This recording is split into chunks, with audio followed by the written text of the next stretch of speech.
사랑하는 성도 여러분, 종종 한 번씩은 인류 문명의 역사를 생각해 보실 필요가 있습니다. 인류는 항상 늘 문명을 일으켰고, 그리고 질서를 만들었으며, 나라를 건축하였고, 그리고 제도를 새롭게 하였습니다. 그런데 얼마 지나지 않아서 그들이 만든 질서와 문명을 무너뜨립니다. 그때 무너뜨릴 때 항상 동일한 말을 하죠. 그들은 실패했다.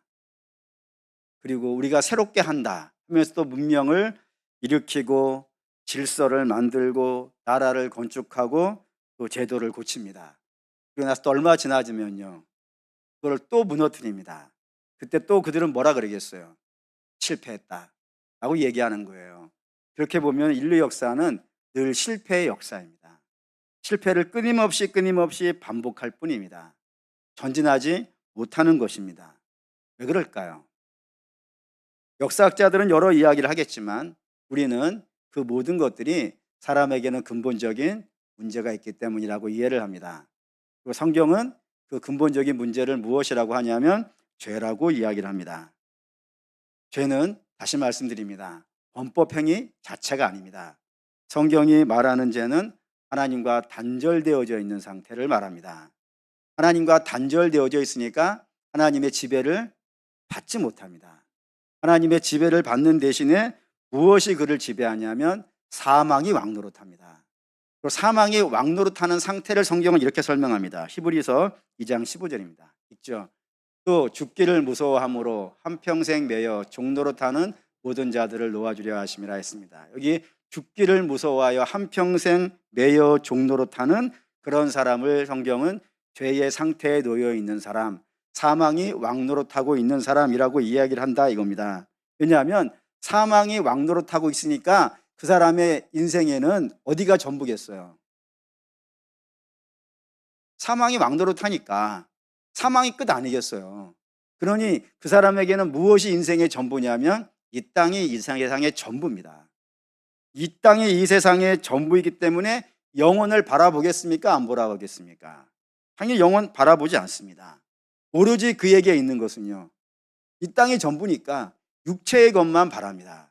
육체의 것이라는 것은 먹고 마시고 입고 갖고 누리는 것, 그것만이 이 세상의 전부입니다.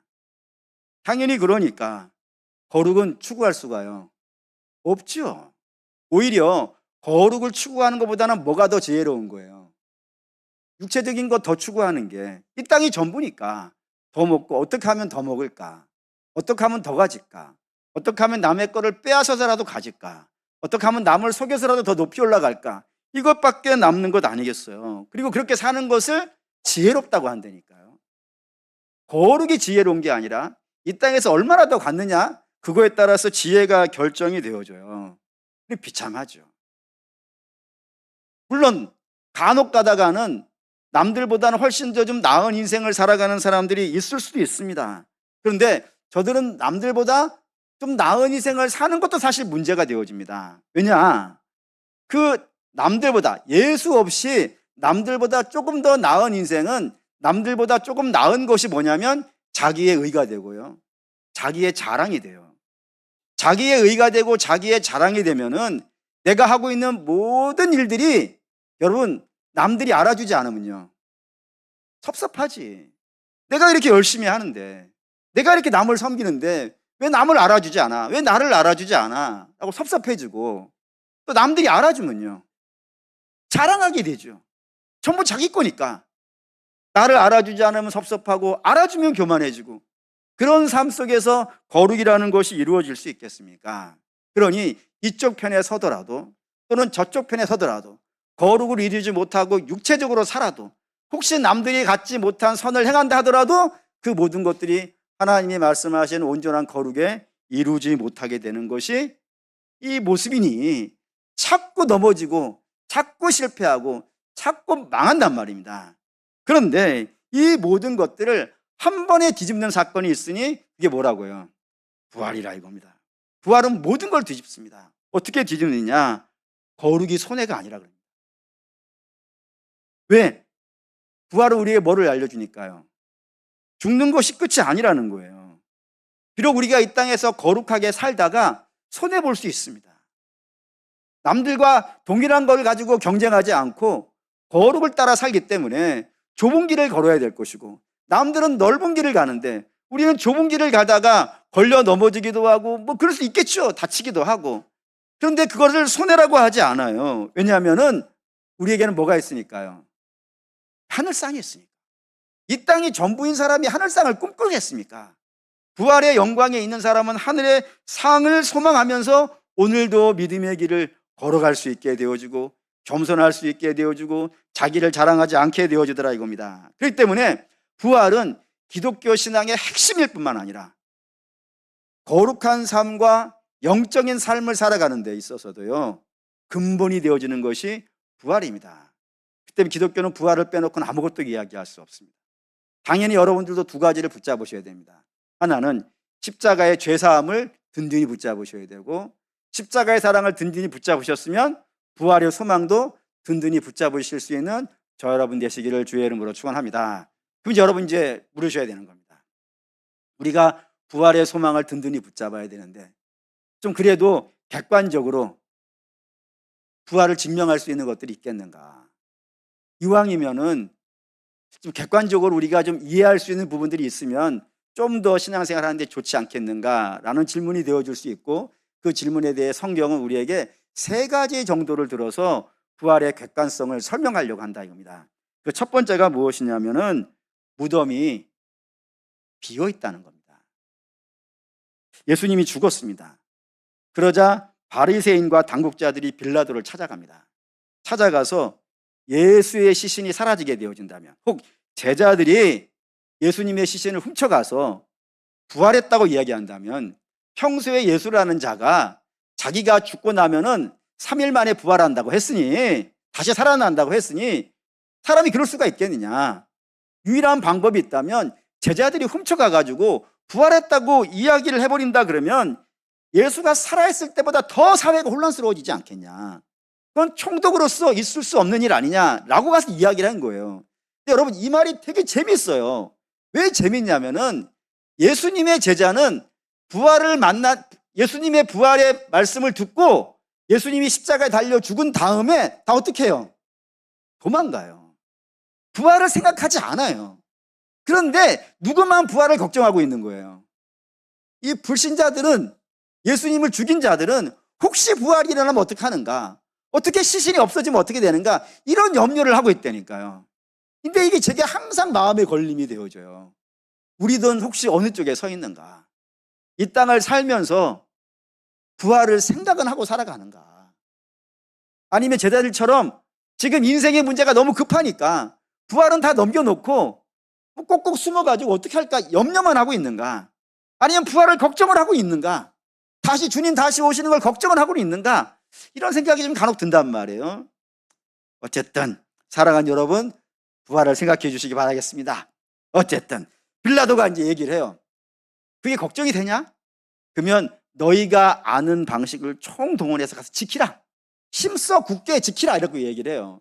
그래서 이 바리새인과 당국자들은 자기들이 할 수 있는 모든 힘을 총동원해서 두 가지로 무덤을 지킵니다. 첫 번째 한번 보시죠. 마태복음 27장 65절에서 66절 읽습니다. 빌라도가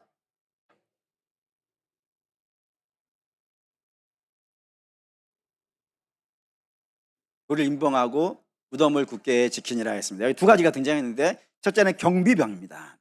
이 경비병을 어떤 학자들에 따라서는 유대 바리새인들, 성전에 지키는 경비병이라 라고 말하는 사람도 있고, 어떤 사람은 빌라도가 가지고 있는 로마 병사라고 말하는 사람도 있습니다. 어느 쪽이든 상관없습니다.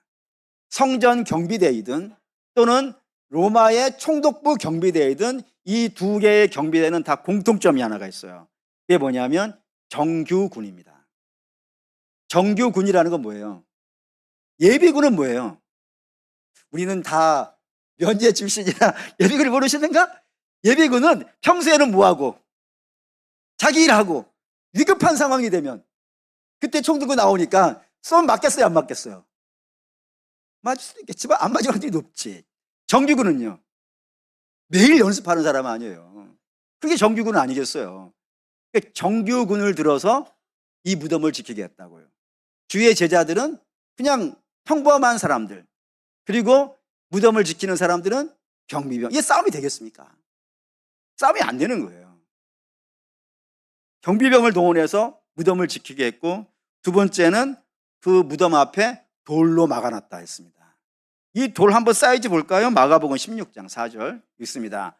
눈을 들어본 즉 벌써 굴이 굴러져 있는데 그 돌이 심히 크더라고요. 심히 큰 돌로 막아놨어요.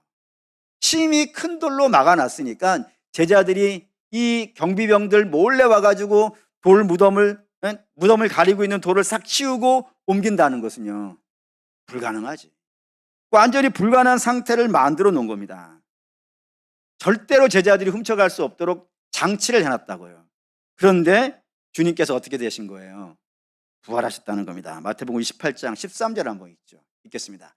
이르되 그의 제자들이 밤에 와서 우리가 잘 때 그를 도둑질하여 갔다 하라. 이게 이제 부활을, 주가 무덤의 문이 열리고 천사들이 왕래하는 그런 놀라운 장면을 본 경비병들이 가서 바리새인들에게 보고를 했어요. 이런 일이 일어났다.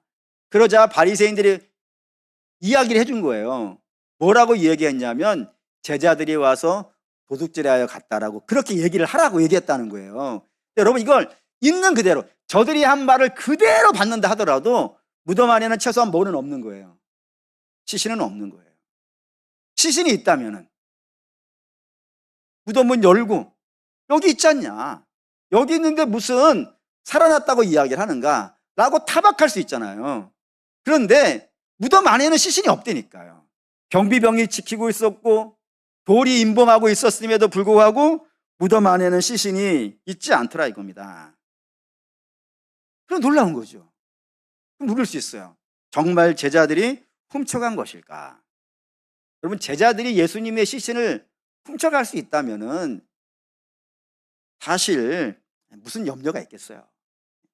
솔직히 말을 해서 보시죠. 마태복음 20장 19절입니다. 있죠? 이날 곧 안식구 첫날 저녁 때에 제자들이 유대인들을 두려워하여 모인 곳에 문들이 닫혔더니 예수께서 오사 가운데 서서 이르시되 너희에게 평강이 있을지어다. 이 말씀을 읽는 키워드는 안식구 첫날 저녁입니다. 우리 주님이 부활하신 시간은요, 안식구 첫날 새벽입니다. 그러면 저녁 됐으니까 시간이 꽤 지났죠. 그 시간이 꽤 지난 사이에 예수님은 여러 사람을 만났어요. 여러 사람을 만나가지고 당신이 부활하심을 증거하셨단 말입니다. 그런데도 불구하고 제자들의 모습은 어떤 모습이라고요? 두려워 떠는 모습으로 있다 이겁니다. 안식 후 첫날 저녁에도 저렇게 두려워 떨고 숨어있는 자들이 훈련된 경비병, 그들을 몰래 동굴문을 열고 돌을 옮겨놓고 시신을 빼내오는 것도 문제고, 그리고 경비병을 때려 눕히고 시신을 빼오는 것도 말이 안 되는 것 아니겠어요? 그게 가능하다면 공상과학영화도 그렇게 만들면 욕먹습니다. 말이 안 되는 이야기를 써놓은 거란 말이에요. 설득력이 없단 말입니다. 그러니 제자들은 훔치지 못했고 경비병과 닫힌 돌문은 주님의 나오심을 막을 수 없고 시신은 없고 동굴 안에 없고, 그럼 결론은 딱 하나밖에 남지 않죠. 뭐예요? 주가 부활하셨다는 겁니다. 지난주에 여러분에게 말씀드렸어요. 주의 부활은 무엇에 대한 증명이라고요? 예수님이 하나님이시라는 증명이라고요. 주께서 하나님으로서 당당하게 사망을 무찌르고 일어서시는 일 외에는 무덤 안에 시신이 없을 수는요 없는 거라 이겁니다. 첫 번째 근거로 삼는 것이고, 두 번째 근거는 목격자들의 증언이 있다는 겁니다. 종종 어떤 사람들은 부활을 전설이나 신화 취급하는 사람들이 있습니다. 근데 그런 이야기가 지금만 있는 것이 아니라 사실은 1세기 처음에 부활의 역사가 있었던 그때부터 부활은 전설과 신화로 취급당하였습니다. 왜? 이전에 그런 일이 없었으니까. 인류 역사에 그런 일이 없으니까 말도 안 된다고 추비했단 말이에요. 그래서 지어낸 이야기들이 제자들이 훔쳐갔다라고 하는 이야기가 대표적으로 등장하는 것이고, 제자들이 훔쳐가지 않았다는 건 앞에 말씀을 드렸어요. 또 하나가 있습니다. 또 하나는 뭐냐면은 주의 제자들이 주님을 너무 사모한 나머지 간절히 기대한 나머지 착각하였고 환상을 보았고 꿈을 꿨다라고 이야기하는 이야기들이 존재합니다. 근데 여러분, 환상과 착각이라고 하는 것은 공통적인 특징이 하나가 있어야 됩니다. 예를 들어서 여러분들이 돌아가신 부모님이 생각날 때가 있잖아요. 그래서 실제는 아닌데 부모님이 꿈에 나타난다든가 어떤 때는 뭐 눈에 보인다든가 이런 일이 있을 수 있지 않습니까? 그때 그런 일이 일어날 때는 항상 같은 조건이 하나가 있죠. 어떤 조건이 돼야 돼요? 그리워야지. 너무 보고 싶은 나머지 그리워서 고대하고 고대하던 중에 갑자기 꿈에 나타난다든가 또는 뭐 착각을 일으킨다든가 그럴 수 있는 일들이 일어난다 이거예요. 그러면 제자들도 주님의 부활을 환상과 상상으로 보았다면 그들이 주님의 최소한 어떻게 하고 있어야 돼요? 그리워는 하고 있어야지. 그리워하고 사모하는 마음이 있어야 되지 않겠어요? 근데 성경 어디에를 봐도 주의 제자들이 주님의 부활을 기대한 적이 없고 사모한 적이 없어요. 보시죠. 마가복음 16장. 마가복음 16장 12절 13절 읽겠습니다. 그 후에 그들 중 두 사람이 걸어서 시골로 갈 때에 예수께서 다른 모양으로 그들에게 나타나시니 두 사람이 가서 남은 제자들에게 일렀으되 역시 믿지 아니하더라. 주의 부활을 경험한 사람들이 아침부터 계속 시간별 나타나는 거예요. 나타나는 족족 가가지고 뭐 하는 거예요? 그 제자들이 있는 데 가서 내가 주님을 만났다, 내가 주님을 봤다 라고 이야기해 주는데도 불구하고 제자들은 어땠다고요? 네. 오히려 저들이 역시 믿지 않았다. 역시라는 말은 말이죠, 한 번, 두 번 사건이 아니잖아요. 지속적으로 와서 계속해서 얘기하는데 한 번 얘기해도 믿지 않고 두 번 이야기해도 믿지 않고 세 번 와서 얘기해도 저들이 믿지 않고 있다 이겁니다. 믿고 있지 않고 기대하지 않고 상상하지 않고 있는데 어떻게 착각과 환상이 일어나겠어요? 오히려 성경은 뭐라고 이야기를 하냐면 주의 부활을 만졌다라고 표현한단 말이에요. 보시죠. 요한일서 1장 1절 읽겠습니다. 태초에 있는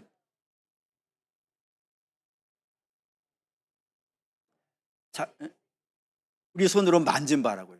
들었고 눈으로 봤고 그리고 우리의 손으로 만졌다고요. 특별히 여기 만졌다라는 표현을 성경이 굉장히 강력하게 쓰는 이유는 이것 때문입니다. 요한복음 20장 27절 읽겠습니다. 도마에게 이르시되 이리 내밀어 내 손을 보고 내 손에 내어 내 옆구리를 넣어보라. 그리하여 믿음 없는 자가 되지 말고 믿는 자가 되라. 주께서 너희 믿음 없는 자가 되지 말고 믿는 자가 되라 라는 말씀을 하시려고 뭐를 했다고요? 만져보라. 만져보라. 여기 구멍난 손에다 손을 넣어보고 창에 의해서 옆구리 뚫린 그 구멍에다가 손을 넣어서 만져보고 제발 만져보고 너희는 믿음 없는 자가 되지 말고 믿는 자가 되라 여기 이야기하셨다 이 말입니다. 그거를 증거로 가지고 있는 제자들이에요.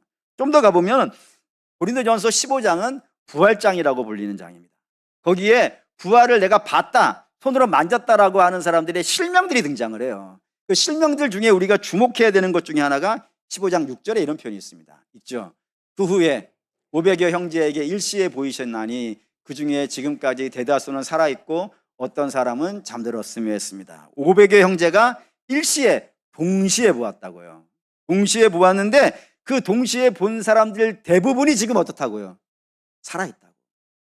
고린도 전서가 쓰여질 그때만 해도 주님의 부활을 봤다라고 하는 사람이 지천에 깔려 있을 정도로 내가 그분을 만져보았어, 내가 그분의 옆구리에 손 넣어봤어 라고 말하는 사람들이 많이 있을 정도로 그렇게 증언해주는 증거자들이, 목격자들이 넘쳐나고 있더라 이겁니다. 그럼 이제 여러분들이 이야기하실 수 있어요. 그럼 그렇게 말하는 사람들, 내가 봤다라고 하는 사람들이 거짓말한 거 아닙니까? 거짓말했기 때문에 남들을 속이기 위해서 거짓말한 것 아니겠습니까? 라고 물으실 수 있습니다. 그런데 여러분, 우리가 남들을 속이려 하는 이유는 뭐겠어요? 여러분 혹시 여러분들도 속여봤나? 여러분, 남들을 속이려면 최소한 이유가 있어야 될 거 아니겠어요? 그 이유가 누구에게 이익이 되기 때문이에요. 자기에게 이익이 되는 거 아니에요. 혹시 나는 손해보는데 속이시는 분들이 있습니까? 그런 사람들이 뭐라고 해야 되겠어요? 그분들은 모시고 저 하얀 건물에 있는 병원으로 좀 모시고 가야 되지 않겠어요? 내가 남을 속이는 건 내가 이 속임으로 말미암아 세력을 얻는다든가 지지자를 얻는다든가 또는 재물을 얻는다든가 인기를 얻는다든가 자기에게 무슨 구체적인 이득이 있어야 되지 않겠어요? 근데 주의 제자들은 부활을 이야기하면 이야기할수록 어떻게 돼요? 손해를 봐요.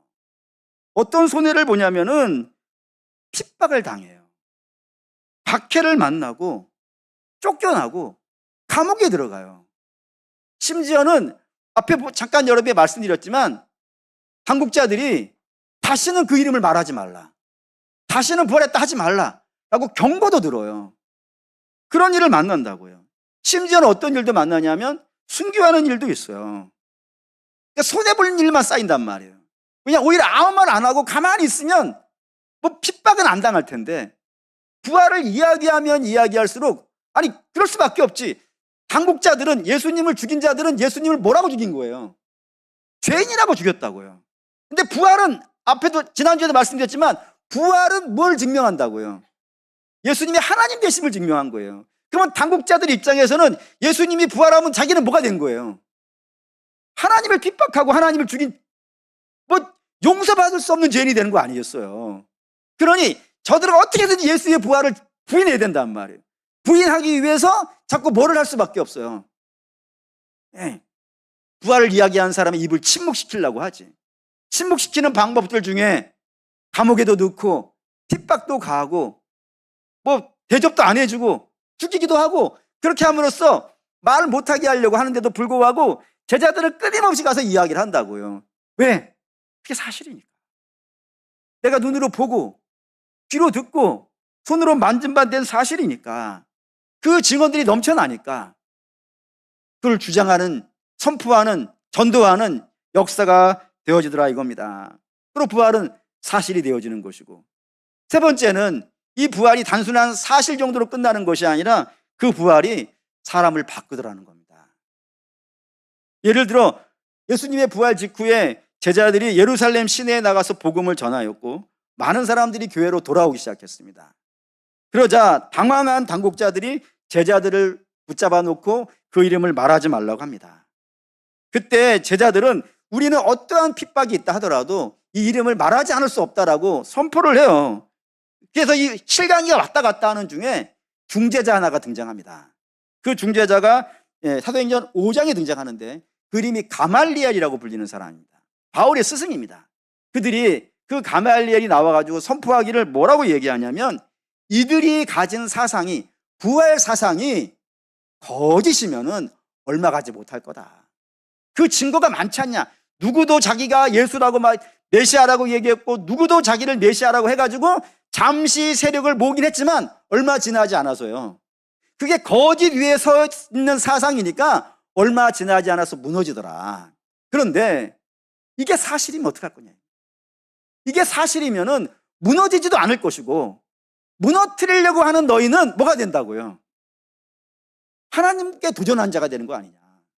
그러면 너희는 하나님을 믿는다고 말하면서 하나님을 핍박한 자가 되어지니 너희가 얼마나 심각한 문제가 되겠냐. 그래 어떻게 하라고요? 내버려 두라고. 내버려 두라고. 하나님이 저들이 악한 사상이라면 하나님이 알아서 무너뜨릴 거니까 너희가 간섭하지 말라고 이렇게 중재를 합니다.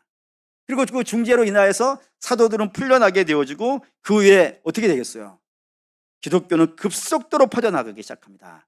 근데 그 급속도로 퍼져나가는 여러 이유들이 있는데 그 중에 하나에 뭐가 끼어져 있냐면은 제자들이 부활을 만나고 그리고 성령 충만함을 입은 이후에 이들의 삶은 놀랍게 바뀝니다. 어떻게 바뀌냐면 예전에는 뭐가 겁났는데요. 예전에는 죽는 게 겁났어요. 주가 잡히시긴 그날 밤부터 시작하여서 제자들은 도망다니기 바빴어요. 그리고 어떤 제자들은 옷도 입지 못하고 도망간 자들도 있고 또 어떤 제자들은 방에 문 잠그고 들어박혀서 벌벌벌 떨고 있는 그런 모습으로 있었고 어떤 제자는 내가 주님을 끝까지 지키겠습니다라고 호언장담하여서 그 예수님이 붙잡혀간 가야바의 법정까지 쫓아간 제자도 있었어요. 그 이름이 우리는 정확하게 알고 있죠. 베드로입니다. 근데 그 베드로가 가야바의 법정에 가서 예수님을 끝까지 쫓아와가지고 결국에 그가 마지막에 한 것은 예수님을 부인합니다. 몇 번 부인하냐면 3번 부인하는데 3번 부인도 그냥 단순하게 예수를 모릅니다라고 한 것이 아니라 예수를 저주합니다. 근데 여러분, 여기서 여러분 주목하셔야 되는 것은 베드로가 어떻게 하다가 가야바의 법정까지 쫓아올 수 있었던 담력이 있었던 베드로가 어떤 상황이 있었길래 예수를 모른다라고 하고 저주하는 것을 3번이나 하겠냐 이거예요. 누가 와가지고 베드로의 목에다가 칼을 대고 너 예수 믿어? 예수 아는지 아니야? 따라다니던지 아니야? 라고 협박한 것이 아니란 말이에요. 네? 누가 했냐면 여종이라고 되어져 있어요. 근데 이게 여종도 사실 정확한 번역이 아니에요. 정확한 번역은 어린 소녀종이에요. 어린 소녀종은 힘으로 말한다면요, 세상에서 가장 힘없는 사람 아니겠어요? 세상에서 가장 힘없는 사람이 베드로에게 물었어요. 나는 주님을 끝까지 지키겠습니다라고 호언장담하고 있는 베드로에게 세상에서 가장 힘없는 사람이 이야기를 했어요. 당신도 저 나사렛 예수와 같이 다니던 사람 아닙니까? 나는 그 말 한마디에 베드로가 무너져요. 그렇게 연약한 자들의 모습이 제자들의 모습이에요. 그런데 부활을 만나고 그 부활을 통하여서 성령 충만함을 입은 제자들은 더 이상 숨지 않아요. 오히려 너무너무 멋있는 모습으로 등장하는데 그 모습 한번 보시죠. 사도행전 5장 41절 읽겠습니다. 사도들은 그 이름을 위하여 능력받는 일에 합당한 자로 여기심을 기뻐하면서 공회 앞을 떠나니라고요. 예전에는 능력은 말할 것도 없고 아직 능력하지도 않았음에도 불구하고 이미 자기 마음에 두려움이 가득 차가지고 벌벌벌 떠는 자들이었었는데 주의 부활을 만나고 그리고 부활을 통하여서 성령 충만함을 입은 다음에서야 제자들은요, 능력 받는 것 자체를 영광으로 알더라고요. 그걸 너무나도 주님과 함께 주가 걸으셨던 그 길을 걸어가는 것을 너무 기뻐하고요, 오히려 자랑하는 모습이 되어지더라고요. 바울은 더 심합니다. 바울은 우리와 똑같은 성정을 가진 사람인데 똑같은 성정이라는 것은 그의 인생의 목표는 뭐라는 거예요? 성공이에요. 바리새인 세계에서 내가 제일 가는 바리새인 되는 것, 그게 바울이 생각하는 성공의 모습이에요. 그래서 이 성공을 이루기 위해서 2가지를 이루어야 돼요. 첫 번째는 바리새인 시험에 합격을 해야 돼요. 우리식으로 말하면 과거에 합격해야 돼요. 근데 과거에 합격하였다고 해가지고 급제하였다 해가지고 다 높은 벼슬 가는 건 아니죠. 과거에 합격한 다음에 급제한 다음에 그 다음은 뭐가 있어야 되겠어요? 높은 사람들에게 인정을 받아야 되지 않겠어요? 끄떡이라도 좀 봅시다. 눈이라도 좀 깜빡거려 보시고, 아니 시험에 합격한 다음에 인정을 받아야 되지 않겠어요? 그러면 유대 사회에서 가장 높은 사람은 누구겠어요? 대제사장이에요. 근데 대제사장이 지금 제일 겁내고 있다니까요. 내가 예수를 죽였단 말이에요. 근데 그 예수가 부활했단 말이에요. 그것이 인정되어지는 그 순간에 이 세상에서 제일 나쁜 사람이 대제사장 된 거 아니겠어요? 그러니 대제사장은 어떻게 해서든지 저를 교회를 침묵시키고 싶은 마음이 굴뚝 같았단 말이에요. 그러니 바울이 성공하려면 대제사장의 눈에 들어야 될 것이고, 대제사장의 눈에 들려면 대제사장이 기뻐하는 일을 해야 되지 않겠습니까? 그러면 대제사장은 교회를 핍박하기를 원하니까, 없애기를 원하니까 바울은 딴 거 안 한단 말이에요. 오로지 교회를 없애는데 온 힘을 써요. 스데반을 죽이고 예루살렘 교회를 무너뜨리고, 그리고 심지어는 다메섹에 있는 교회 다마스커스인데, 다마스커스는 어디 있냐면 지금도 시리아에 있어요. 시리아는 역사상 이스라엘과 단 한 번도 친구였던 적이 없어요. 항상 원수지간이에요. 그런 원수의 나라에 있는 교회마저도 부서뜨리기 위하여서 자기에게는 사법권도 없고 권리 행사할 수 있는 아무런 경찰권도 없는데도 불구하고 거기까지 가서 교회를 무너뜨리려고 하는 열심이 있었다고요. 누구한테 인정받기 위하여서? 대제사장이 기뻐할 거라고 생각해서. 그럼 난 성공하는 거 출세하게 되니까. 그 정도로 세상 영광과 소망에 성공에 열심을 내던 사람이 바울이에요. 근데 그가 다메섹 도상에서 부활하신 예수를 만났어요. 만나고 나서 성경은 이런 표현을 씁니다. 빌립보 1장 20절 21절 읽겠습니다. 빌립보서 읽겠습니다. 나의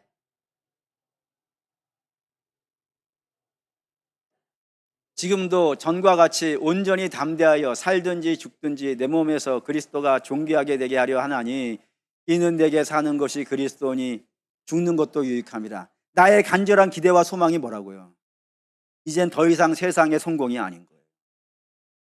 그런 것들은 이제는 분토 이상도 되지 않는 거예요. 오직 나의 간절한 소망은 내 몸에서 그리스도가 존귀하게 되는 겁니다. 그래서 내가 살아서 주님의 영광이 되어줄 수 있다면 살아서 그 일을 하고 싶고, 내가 죽어서 주의 영광을 드러낼 수 있다면 나는 기꺼이 죽음으로도 가겠다라고 선포하고 있는 것이라 이겁니다. 인생이 바뀌는 거예요. 여러분, 이 세상에서 인생이 바뀌는 경향들이 있는 경우들이 있어요. 대표적인 예를 든다면 세상의 성공이 그렇습니다. 여러분, 세상의 성공은 굉장한 힘이 있어요. 굉장한 힘이 있어서 인생을 바꿔요. 예를 들어 인생의 성공을 목표로 가진 사람들은, 학생들 같은 경우에는 밤을 새워서 공부를 해요. 지치지 않아요. 인생의 성공이 목표인 사람은 밤을 새워서 일을 하고 하루도 쉬지 않고 열심히 일을 하는 경우도 이 땅에서 본다 이겁니다. 근데 그런 걸 우리가 이해가 되어져요. 그렇잖아요. 좋은 대학 가고 싶으니까 밤새 공부하고 돈 많이 벌고 싶으니까 쉬지 않고 일하고, 이걸 우리가 일반적인 상식선에서 이해가 되는 거예요. 그런데 기독교 신앙은 세상에 성공하고는 너무 거리가 멀잖아요. 예수 잘 믿는다고 해가지고 좋은 대학 가는 거 아니에요, 여러분. 가는 사람도 있지만 안 가는 사람이 훨씬 많아요. 예수 잘 믿는 사람들 중에도 병드는 사람이 훨씬 많아요, 여러분. 기도 많이 했는데 좋은 데 취직 못한 사람도 많이 있어요. 오히려 그게 된 사람이 적어요. 기독교 신앙은 세상 영광하고 그렇게 맞닿아 있지 않아요.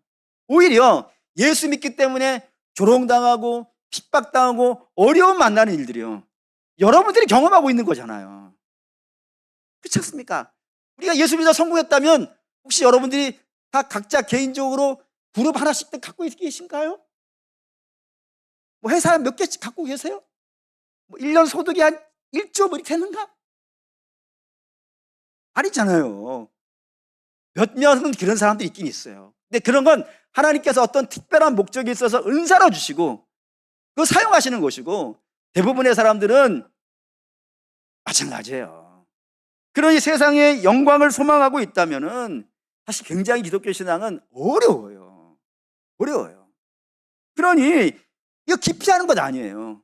핍박당하고 조롱받고 미움당하고 쫓겨나고 이런 것 본성적으로 다 기피하는 것들이니까 이런 것들이 인생을 바꿀 수는 없는 것 아니겠어요. 근데 이런 변화가 일어난다 이거예요, 성도들에게는. 어떻게 해서요? 성공보다 더 강력한 게 있는 것 아니에요. 성공보다 더 강력한 건 뭐겠어요, 여러분? 부활밖에 없어요, 여러분. 왜죠? 이 세상의 성공은 성경이 이렇게 표현해요. 풀과 같고 풀의 꽃과 같다고. 그 말인즉슨 어떻다는 거예요? 잠시 잠깐이라고. 아무리 대단한 영광이라 하더라도 100년 넘어가는 권세가 없어요. 아니, 아예 그냥 이렇게 얘기하죠. 화무십일홍이라 그러죠. 세상의 영광은 10년 넘어가는 권세가 없다고. 세상의 모든 것들은 잠시 잠깐이에요. 근데 부활은 우리에게 뭐를 얘기해줘요? 영원을 이야기하잖아요. 영생을 이야기하고 영원을 이야기한다고요. 그런 이 세상의 영광이 아무리 빛난다 하더라도 영생보다 더 빛날 수 있겠습니까? 그러니 부활의 영광을 본 사람들은, 부활의 영광을 경험한 사람들은, 부활의 영광을 믿는 자들은 세상의 거친 길도요, 믿음으로 걸어가더라 이겁니다. 그러니까 자기가 의로워서 변하는 것이 아니고, 자기의 신념과 투철한 사상이 있어서 변하는 것이 아니고, 부활의 증거들이 저들의 삶을 달라지게 만들어내더라 이겁니다. 결론합시다. 사람들은 기본적으로 다 죽는 게 겁납니다. 두렵습니다. 그래서 늘 죽음 앞에 무너지는 일이 일상입니다. 물론 간혹은 자기의 신념 때문에, 자기의 의지 때문에 멋있게 죽는 사람들이 없는 건 아닙니다. 근데 그런 사람들은 우리가 좀 다르죠. 신념 때문에, 자기 의 때문에 죽는 사람이 간혹 있긴 하지만 그런 사람들은 우리하고 뭔가 좀 다른 대단한 사람이잖아요. 위인이라고도 하고 영웅이라고도 하고. 근데 우리가 알고 있는 성경에 있는 모든 사람들은 누구도 위인이 아닙니다. 누구도 다 마찬가지, 우리와 마찬가지로 넘어지고 실수하고 겁나고 두렵고 죽는 것을 피하고 싶고 다 우리와 똑같은 성정을 가지고 있는 사람들이라 이겁니다. 그런데 그들이 달라지는 거예요. 변하는 거예요. 무엇 때문이냐면 저들은 이 세상이 전부가 아님을 봤다 이겁니다. 경험하였고 믿기 때문이라 이겁니다. 그렇기 때문에 저들은 그 죽음을 넘어 거룩한 삶을 향해서 나갈 수 있게 되었다는 것이 성경이 우리에게 알려주는 겁니다. 그러므로 사랑하는 우리 성도 여러분, 바라고 원하는 것은 저와 여러분도 이 부활에 대한 분명한 확신이 있었으면 좋겠습니다.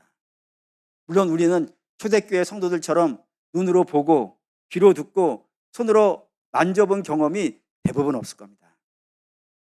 간혹 있는 분들도 있다는 얘기는 들어봤는데 아직 제가 만난 성도들 중에는 직접 손으로 만져봤다고 한 사람 못 만났으니까 대부분의 그런 경험은 없을 겁니다.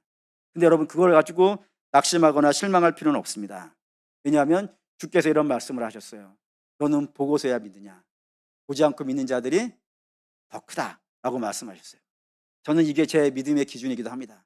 제가 바울보다 나은 건 뭐가 있겠어요? 제가 베드로보다 나은 게 뭐가 있겠어요?